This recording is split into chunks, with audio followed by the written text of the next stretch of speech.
नमस्कार। प्याज फसल में सबसे घातक सबसे गंभीर 3 बीमारियां जो इस टाइम पर कॉमन अधिकतर खेतों में देखी जा रही है।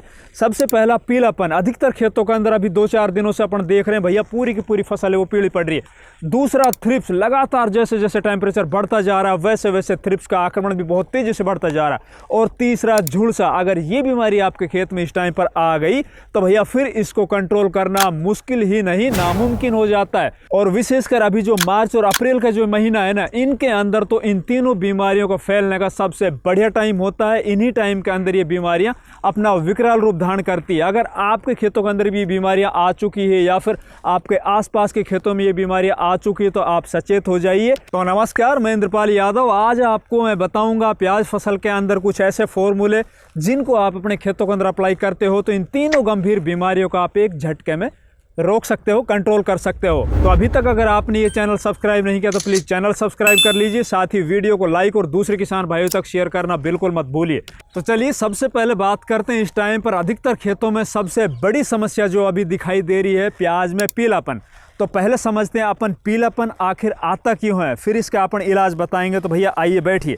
तो देखिए भाई, पीलापन आने के 3 कारण होते हैं। सबसे पहला कारण होता है फसल के अंदर न्यूट्रिएंट डेफिशिएंसी। अगर आपकी फसल 30 दिन से लेकर और 70 दिन के बीच में, और आप जो प्राइमरी न्यूट्रिएंट होते हैं जैसे कि डीएपी, यूरिया, पोटाश है वो तो आप यूज कर चुके हैं, लेकिन आपने सेकेंडरी और माइक्रो न्यूट्रिएंट है वो अपने खेतों के अंदर यूज नहीं किए, वो नहीं दिए, तो निश्चित तौर पर किसी भी एक पोषक तत्व की कमी से आपकी फसल के अंदर पीलापन आ सकता है। आपकी फसल है वो अपनी ग्रोथ को रोक सकती है। तो सबसे पहले तो आपको क्या करना है, वो चीज़ आपको देखनी कि भैया मैंने क्या चीज़ छोड़ी थी। डीएपी, यूरिया, पोटाश के अलावा मैंने अपने खेतों के अंदर सल्फर कितनी दी है, मैंने अपने खेतों का अंदर जिंक कितना दिया है, मैग्नीशियम कितना दिया। अगर ये चीज़ें आप नहीं दे पाए हो तो कोई भी अभी इस टाइम के ऊपर अगर आपकी फसल 30 दिन से लेकर 70 दिन के बीच में है तो या तो अलग अलग आप जिंक, मैग्नीशियम सल्फेट या फिर फेरस सल्फेट ले लीजिए और साथ में आप सल्फर वगैरह लेके और खेत में आप डाल सकते हो या फिर पानी के साथ चला सकते हो। या फिर आजकल बहुत अच्छे माइक्रो न्यूट्रिएंट आ रहे हैं, उनको भी आप यूज़ कर सकते हो। साथ ही में कुछ स्प्रे के अंदर भी कुछ ऐसे माइक्रो न्यूट्रिएंट जो बहुत जल्दी आपकी फसल के अंदर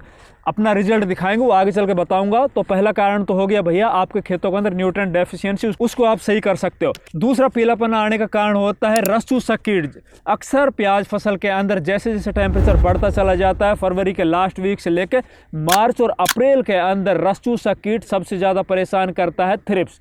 अब जिन खेतों के अंदर थ्रिप्स लगा होता है उन खेतों के अंदर क्या होता है कि प्याज का जो क्लोरोफिल होता है ना, जैसे कि ये प्याज की पत्ती है, इसका जो ये हरापन है, जो इसका क्लोरोफिल है ना, इस रस को थ्रिप्स या फिर कोई भी रस चूसा कीट है ना वो उसको चूस जाएगा। चूसने से फिर क्या होगा, इसके अंदर जैसे रात के टाइम में ओस आएगी, ओस से फिर इसके अंदर फंगल इन्फेक्शन बढ़ जाएगा और पूरी की पूरी फसल है ना वो आपकी 2 से 4 दिन के अंदर पूरी तरह से पीली दिखाई देने लग जाएगी। तो आपको इस टाइम के ऊपर अपनी फसल के अंदर रस चूसा कीट विशेषकर थ्रिप्स को कंट्रोल करना है, वो भी मैं आपको बताऊंगा आगे।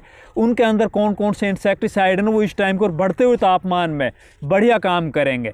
इसके अलावा तीसरा कारण होता है फंगल इन्फेक्शन। अक्सर ऐसे खेत होते हैं जिनके अंदर लगातार अपन प्याज की बुआई करते आते हैं, उन खेतों को हम गर्मियों के मौसम में खुला नहीं छोड़ते हैं या फिर उनको हम अच्छी तरह से सुखाते नहीं, गहरी जुताई नहीं करते, तो उनके अंदर लगातार जो फंगस के स्पोर्स है ना वो ज़मीन में बने रहते हैं। और जैसे ही ह्यूमिडिटी बढ़ती है या फिर मौसम ख़राब होता है, ऊपर बादल आ जाते हैं, पूर्व दिशा से हवाएं चलने लग जाती या फिर ज़्यादा सिंचाई कर देते हैं, लगातार खेत के अंदर नमी रहती है, रात के टाइम में ओस आ जाती है, तो जो फंगस के स्पोर्स हैं ना वो ज़मीन में एक्टिव हो जाते हैं और वो क्या करते हैं आपकी फसल के अंदर वो नीचे से ऊपर तक पूरी तरह से आक्रमण कर देते हैं। जिससे सबसे पहले क्या होगा, आपकी फसल में ऊपर की जो ये टिप है ना, पत्तियों की जो ऊपर की टिप है वो पीली पड़नी चालू होगी, धीरे धीरे वो सफ़ेद होकर सूखना स्टार्ट हो जाएगी। और इस टाइम के ऊपर अगर आप इसको समझ नहीं पाते हो तो आगे चलकर धीरे धीरे इसके अंदर वो पर्पल ब्लोच, बैंगनी धब्बा रोग जो देखा जाता है ना, इनके अंदर पत्तियों के अंदर आपको स्पॉट दिखाई देंगे बैंगनी कलर के,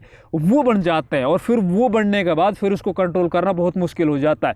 तो भाई इस टाइम के ऊपर विशेषकर जो रबी सीजन की प्याज होती है ना, गर्मियों वाली प्याज होती है, उनमें पीलापन आने के ये कुछ कारण होते हैं। खरीफ सीजन के अंदर पीलापन आने के कुछ दूसरे भी कारण होते हैं। फिर दूसरी बात करते हैं भैया इस टाइम के ऊपर जो हमारी प्याज फसल के अंदर लगी हुई थ्रिप्स है, जो रस्सू सा कीट है, जिनकी वजह से अक्सर किसान है ना अपने उत्पादन को कम से कहीं ज़्यादा कम कर देता है। और ये जो थ्रिप्स है ना, ये प्याज फसल में भाई सबसे खतरनाक बीमारी है। इसको अगर टाइम से आपने कंट्रोल कर लिया, इसको डिटेक्ट कर लिया, पहचान लिया, तो आपका उत्पादन है वो ठीक निकल सकता है। अगर इस टाइम के ऊपर आपने थोड़ी सी भी लापरवाही कर दी, आप अपने खेत के अंदर लगातार निगरानी नहीं रख पाए या फिर आप सही कीटनाशकों का प्रयोग नहीं कर पाए, तो निश्चित तौर पर आपकी फसल है ना वो आगे चलकर अपने उत्पादन को कम कर देगी। जो ये थ्रिप्स है ना, वो अगर पौधे के अंदर मैं आपको दिखाता हूँ, नीचे इन गोब के अंदर नीचे चली गई ना, फिर भाई इसको कंट्रोल करना मुश्किल ही नहीं नामुमकिन हो जाता है। क्योंकि जैसे जैसे ही ये रस को चूसती चली जाएगी, वैसे वैसे जो ये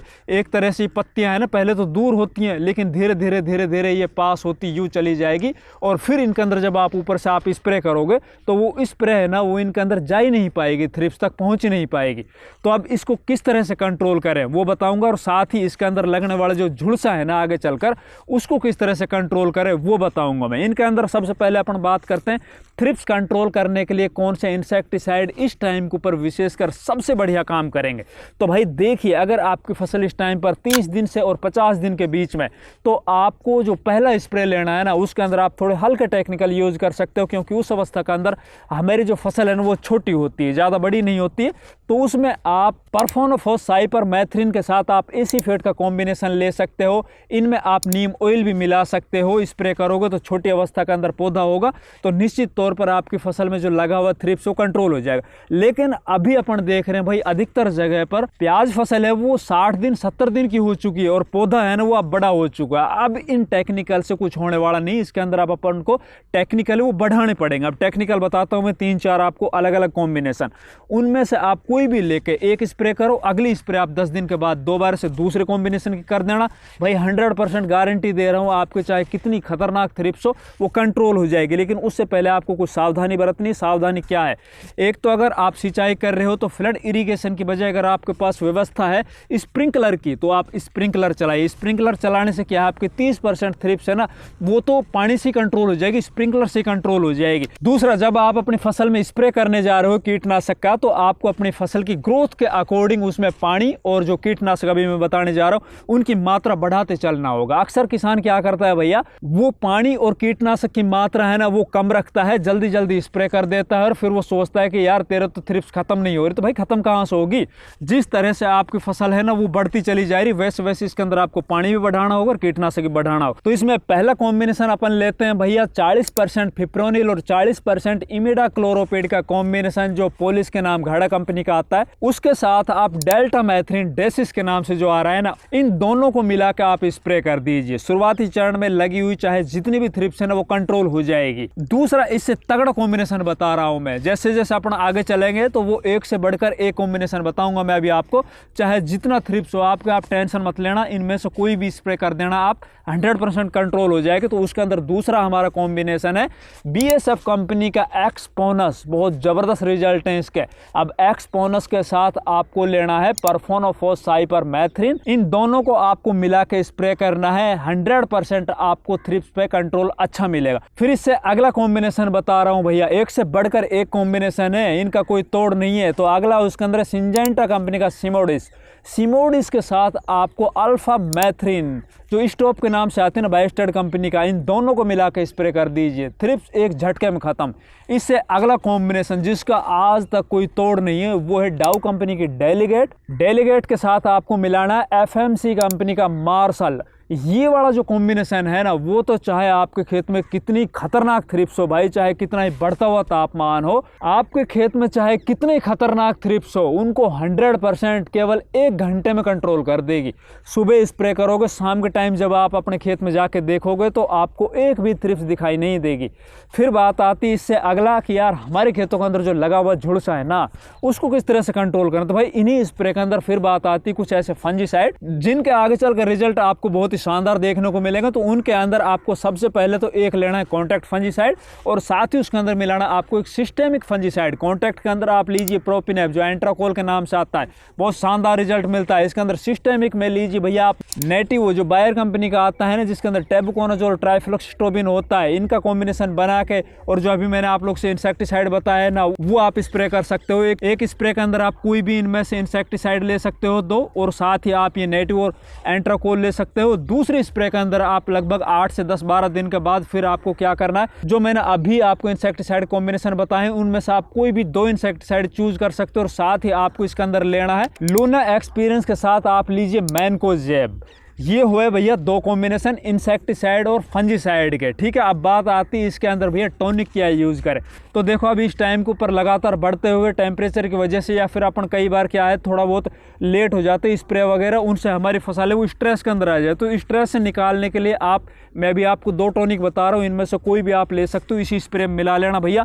उसमें पहले नंबर के ऊपर आप रखिए सिंजेंटा कंपनी का जो इसाबियोन आता है वो ले सकते हो। दूसरा आप पीआई कंपनी का बायोवीटा आता है ना, इनमें से आप कोई भी एक लेके इसी स्प्रे के अंदर मिला सकते हो। ये तो आपको एक स्प्रे कर देना है, एक स्प्रे एक बार करो, अगले स्प्रे आप 10 दिन 12 दिन के बाद करो।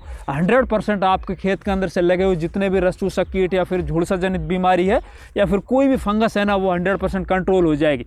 फिर बात करते हैं यार, जैसे हमारी फसल लगभग 70 से 80 90 100 दिन के बीच में, तो इस टाइम के ऊपर हमें ऊपर से कौन सा फोलियर स्प्रे करना है जिसके माध्यम से हमारी फसल है वो न्यूट्रेंट की जो डेफिशिएंसी अगर किसी तरह आ भी रही होगी ना, तो उसकी पूर्ति हो जाए। उसके अंदर आपको क्या करना है भैया, 70 दिन से लेकर और 100 दिन के बीच में आपको 1 किलो पर एकड़ के हिसाब से NPK 05234 लेना है।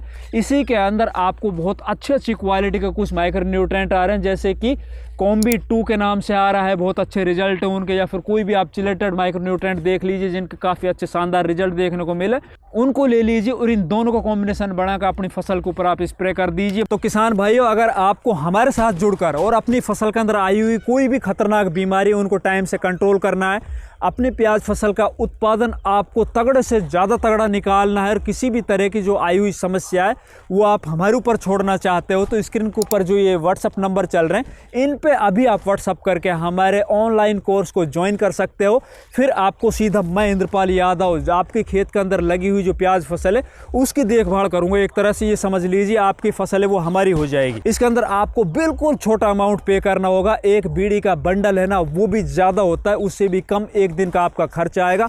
और रही बात उत्पादन की, तो मैं आपको गारंटी देता हूं अभी जो आपकी प्याज फसल का जो उत्पादन आप लगातार लेते आ रहे हो उससे मैं कम से कम 30% तक उत्पादन आपका बढ़ा सकता हूं, और जो भी समस्या आपकी फसल के अंदर लगी हुई है उनको मैं एक झटके में खत्म कर सकता हूं। तो जल्दी कीजिए, दिए हुए नंबरों पर अभी आप व्हाट्सअप कीजिए। तो साथियों, हमारी वीडियो अच्छे लगे वीडियो को लाइक करो, ज़्यादा से ज़्यादा वीडियो को दूसरे किसान भाइयों तक शेयर करो। चैनल सब्सक्राइब नहीं किया तो प्लीज़ चैनल भी सब्सक्राइब करो। धन्यवाद।